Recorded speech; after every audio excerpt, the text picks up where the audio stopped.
welcome back to my channel. Today's video is an interview with Albert Kim that I filmed at the end of last semester. Albert Kim is an assistant professor of statistical and data sciences at Smith College. He is a co-author of the 538R package and Modern Dive, an online textbook for introductory data science and statistics.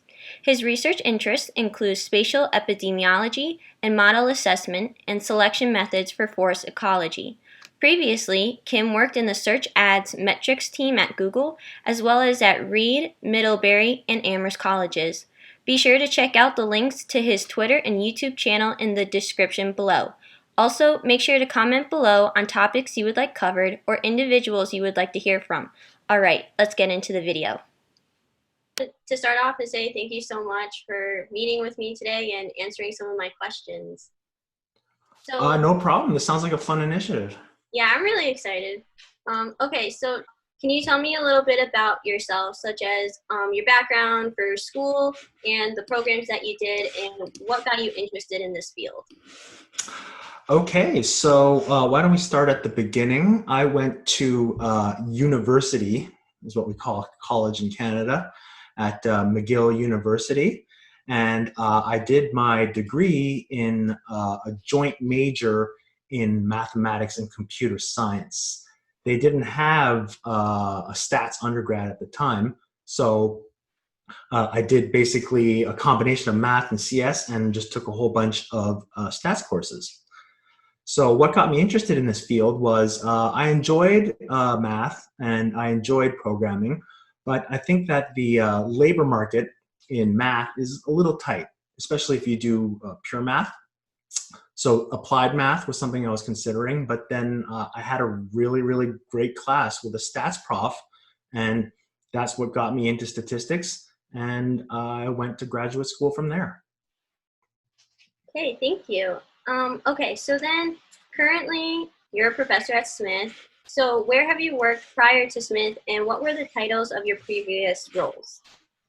Okay, so I guess I should mention that after undergrad, I went to the University of Washington in Seattle, where I did my PhD in statistics. And I was a research assistant and a teaching assistant while I was there. My dissertation was on spatial epidemiology, so the study of disease patterns across geography. So after I completed my PhD, I worked at Google for a little while in the Mountain View offices, and specifically in the AdWords team. Now, my job title was Decision Support Engineering Analyst. So that doesn't really roll off the tongue, but interestingly enough, back in 2010, 2011, the term data science wasn't as big as it is now. So effectively, I was a data scientist, but the title just didn't exist at the time. But one thing I really enjoyed while I was in grad school is I really enjoyed teaching. And I have very fond memories of Google, and I'm just very appreciative of the colleagues that I had and the way the company treated me. There was just something about the work itself that just, didn't really speak to me. So at a point of transition in my life, I was thinking about switching teams, but then I saw this one-year position show up at Reed. And I said, hey, you know what? I was planning on working on industry for maybe about 5-7 years first, but this position showed up, and I said, hey, let's try it a little bit earlier than originally planned. I went there for the one-year gig, knowing that if things didn't really suit me, I could always come back to industry and find a job. But the rest is history, so to speak. And before joining Smith, I've had stints also at Reed College, at Middlebury College, and Amherst College. But now I'm thrilled to say that I'm at Smith College. So in addition to teaching, you also do research. What is your research area of interest?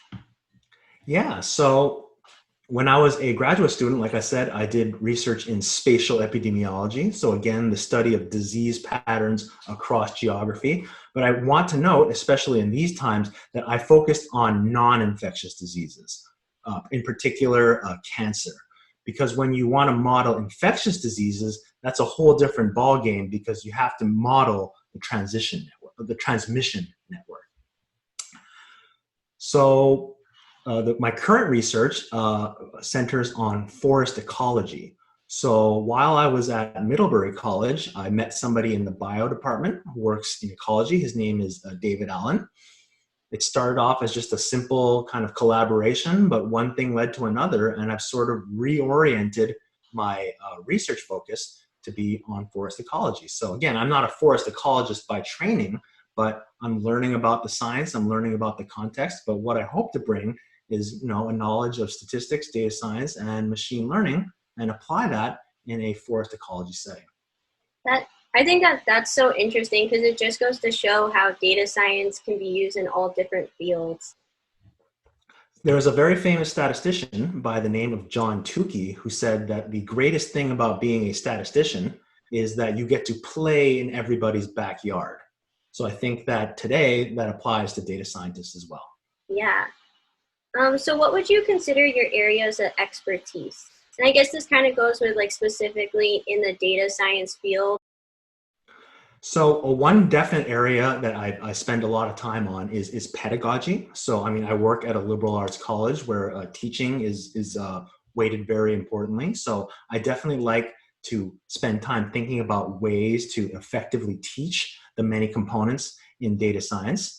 My again, like I said, my dissertation was in spatial epidemiology, so I have some familiarity with spatial statistics. So I wouldn't call myself a spatial statistician. There's still a lot I have to learn. And I guess another area of expertise is machine learning, because I took a lot of statistical computing courses at UW. So I'm, somewhat familiar with many methods. Again, I'm a little bit more of a jack of all trades than an expert in one particular set of methods. But I guess you could say that those are my sort of my toolbox, if you will. Okay. Moving on, in recent years, data science has come to be a hot topic word. Why do you think data science is important? I think it's for the same reasons that statisticians were considered important. Is that you have all these fields that are producing a volume of data, and you need to basically interpret that data. And I think especially in this days with the internet and the Internet of Things and the amount of data that's being produced, I think that that these skills are very, very important. And these skills are important not only for somebody at a very high level, like say if you had an advanced degree, but even at a more fundamental level, like taking undergrad classes and things. I think that everybody in the population should have at least some knowledge of data and basic ideas of how to work with data. So now, computer science and mathematics have been around for many years. How did data science emerge? And why do you think we are seeing such a surge in the interest? So it is interesting to trace back the lineage of data science, because a lot of it you could argue is nothing really, really new, because it is, as you said, computer science, mathematics, statistics, and engineering and all that put together. But I mean, different people will say different things, but you could argue that it is somewhat of a rebranding or a repackaging of these ideas that already existed. In fact, I was at the what's it called, the Park City Mathematical Institutes. There was a little 3-week forum on teaching data science and establishing curricula in data science. And my colleague at Smith, Ben Baumer, just asked us and said, why don't we ask ourselves this question? What if we took math, CS, statistics, and blew up their legacies? Basically, we just started over, instead of, working with the momentum and the histories that we do have, and we just started over. What would this field be? And we basically all agreed that it would be data science. So that's another way that you can think about what data science is. Okay. So for that question, where do you see data science going in the future? It's really hard to say. The landscape is shifting so quickly. I mean, things are already very different now than they were even, say, 2 years ago. So it's hard to predict where it'll go. I mean, definitely you'll see more and more programs and advanced degrees and jobs specifically targeted at data science. But one area that I think for development that I find particularly interesting, or I think just I'm curious to see, is this idea of data science for the masses.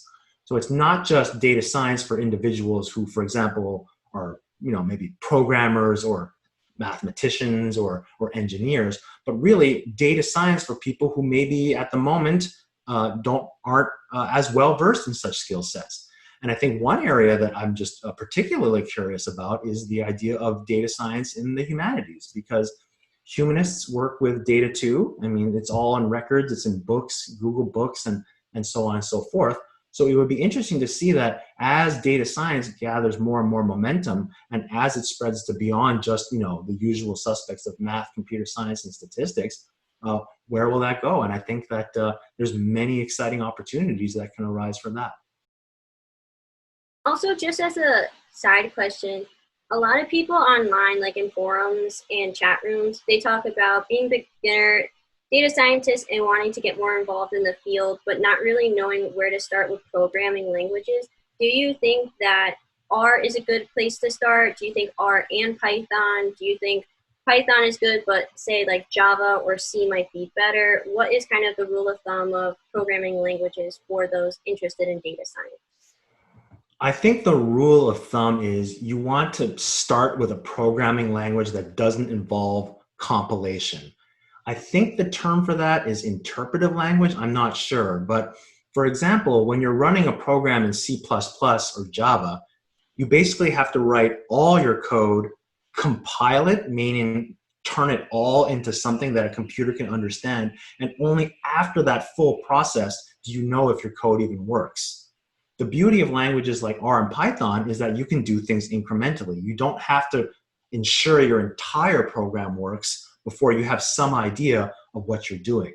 So I think that in terms of starting, you want to keep things iterating quickly. You want to have these bite-sized pieces that you can understand. And I like that in both R and Python. When you type something and hit enter, you get a result right away. So I think that that is probably the distinction I would make in terms of where to start. So now I'm going to ask a question more as a citizen. So people automatically assume that because data science offers numbers and figures, that it automatically should be taken as fact. As someone who wants to be a critical thinker and come to their own conclusions, what do we need to know about how data can be manipulated and misused? I think the biggest misconception of anything that involves data is that things are 100% objective, and that is not the case.